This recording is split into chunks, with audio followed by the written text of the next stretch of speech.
Assalamualaikum warahmatullahi wabarakatuh.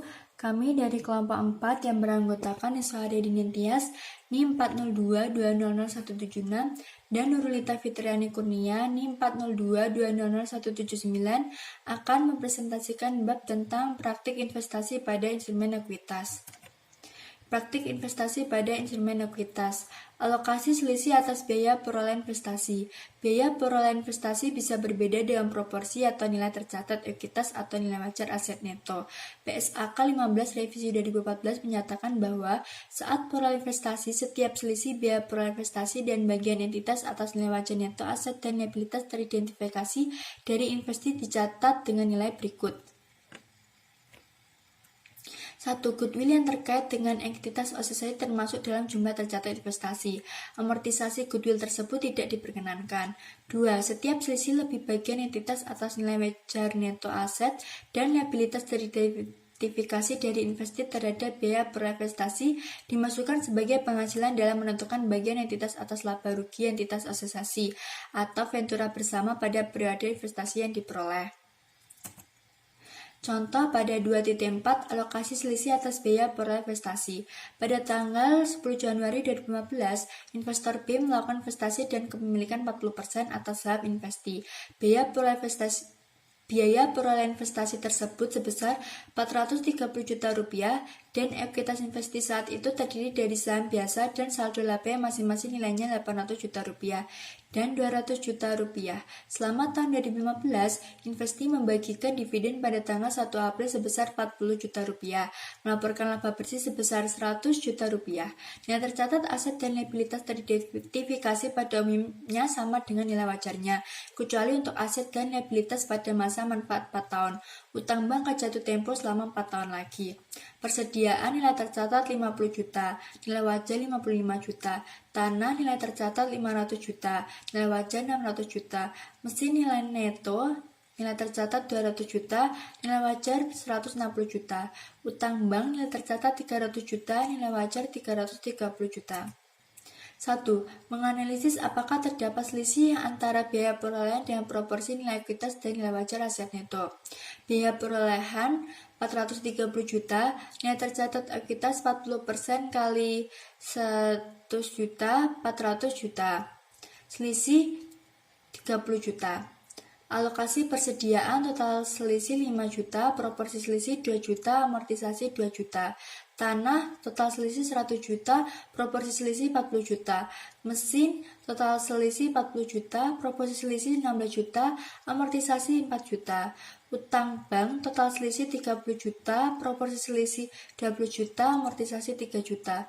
Goodwill 16 juta. Jadi jumlah alokasinya pada proporsi selisih 30 juta. Langkah selanjutnya adalah membuat jurnal selama tahun 2015, yaitu jurnal perolehan investasi. 10 Januari 2015, investasi pada entitas asosiasi 430 juta, kas 430 juta. Pada saat investasi mengumumkan dividen, investor B mengurangi nilai tercatat investasi sebesar 40% kali 40 juta dengan jurnal pada tanggal 1 April 2015, piutang dividen 16 juta, investasi pada entitas asosiasi 16 juta. Pengakuan laba bersih oleh investasi mengakibatkan nilai ekuitasnya meningkat sehingga investor juga meningkatkan nilai tercatat investasinya sebesar 40 juta atau 40% kali 100 juta. Dengan jurnal tanggal 31 Desember 2015, investasi pada entitas asosiasi 40 juta, bagian laba atas entitas asosiasi 40 juta. Amortisasi atas alokasi kepersediaan dilakukan sekaligus karena persediaan diperkirakan terjual semua tahun 2015. Alokasi atas persediaan bernilai positif sehingga amortisasinya bernilai negatif. Amortisasi negatif berarti dilakukan dengan menurunkan nilai tercatat investasi dan sebaliknya. Berikut jurnal terkait amortisasi sekaligus atas alokasi kepersediaan. Pada tanggal 31 Desember 2015, bagian laba entitas asosiasi 2 juta, investasi pada entitas asosiasi 2 juta. Amortisasi atas alokasi ke mesin dilakukan selama 4 tahun, yaitu Rp4 juta per tahun. Alokasi atas mesin bernilai negatif sehingga amortisasinya bernilai positif. Berikut jurnal terkait amortisasi atas alokasi pada mesin. Pada tanggal 31 Desember 2015, investasi pada entitas asosiasi 4 juta, bagian laba atas entitas asosiasi 4 juta, amortisasi atas alokasi ke utang bank dilakukan selama 4 tahun, yaitu 3 juta rupiah per tahun. Alokasi atas utang bank bernilai negatif sehingga amortisasinya bernilai positif. Berikut jurnal terkait amortisasi atas alokasi pada utang bank.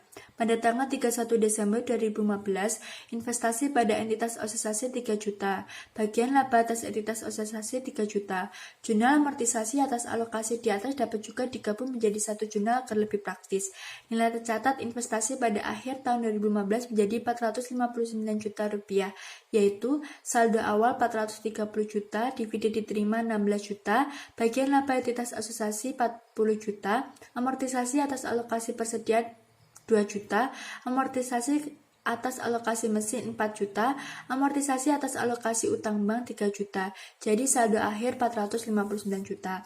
Nilai tercatat investasi tersebut akan menjadi nilai tercatat awal tahun 2016. Saldo bagian laba atas entitas asosiasi yang diakui tahun 2015 adalah 45 juta rupiah, yaitu bagian laba entitas asosiasi 40 juta, amortisasi atas alokasi persediaan 2 juta, amortisasi atas alokasi mesin 4 juta, amortisasi atas alokasi utang bank 3 juta, jadi saldo akhir 45 juta. Pendapatan tersebut diakui di laporan laba rugi dan tidak diakumulasikan pada tahun-tahun berikutnya. Untuk tahun-tahun berikutnya, penyesuaian yang sama tetap dilakukan atas alokasi ke mesin dan utang bank sampai habis masa manfaat atau jangka waktunya. Sedangkan alokasi ke tanah akan diakui oleh investor B jika tanah tersebut dijual investi ke pihak lain. Gambaran secara umum atas alokasi dan perhitungan nilai tercatat investasi pada contoh di atas dapat dilihat pada gambar 2.2. Gambar 2.2 menunjukkan bahwa amortisasi atau alokasi ke persediaan akan menurunkan nilai tercatat investasi tahun 2015. Sedangkan amortisasi atas alokasi ke mesin dan utang bank meningkatkan nilai tercatat investasi karena nilai negatif yang semakin kecil. Proporsi atas liabilitas investi meningkat sebesar 24 juta, yaitu 40% dikali 100 juta dikurang 40 juta, karena pengakuan laba bersih dan dividen oleh investi. Pada tahun 2016, jika laba dan dividen investi sama dengan tahun 2015, maka proporsi atas ekuitas meningkat sebesar 24 juta menjadi 448 juta, sehingga meningkatkan nilai tercatat investasi. Amortisasi atas alokasi ke mesin dan utang bank juga meningkatkan nilai tercatat investi karena nilai negatif yang semakin kecil. Pengertian pengakuan.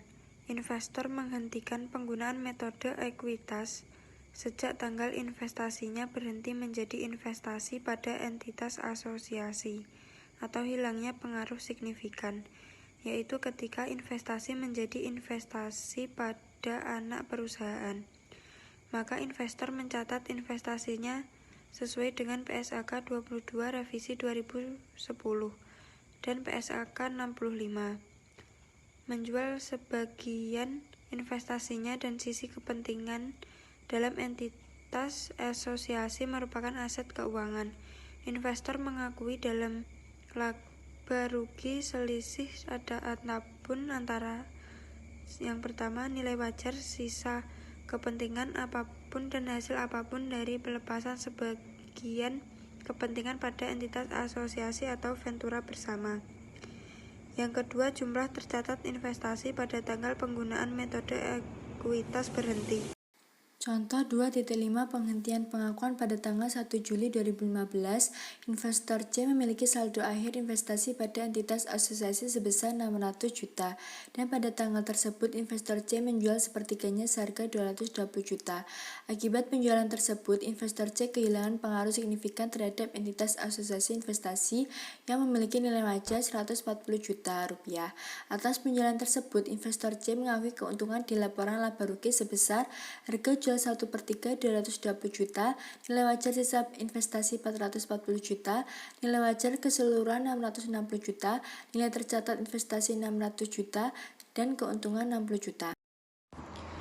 Keuntungan sebesar 60 juta terdiri dari keuntungan atas bagian yang dijual yaitu 20 juta dikali 220 juta dikurang 200 juta dan keuntungan atas penyesuaian nilai wajar sisa investasi 40 juta dikali 440 juta dikurang 400 juta.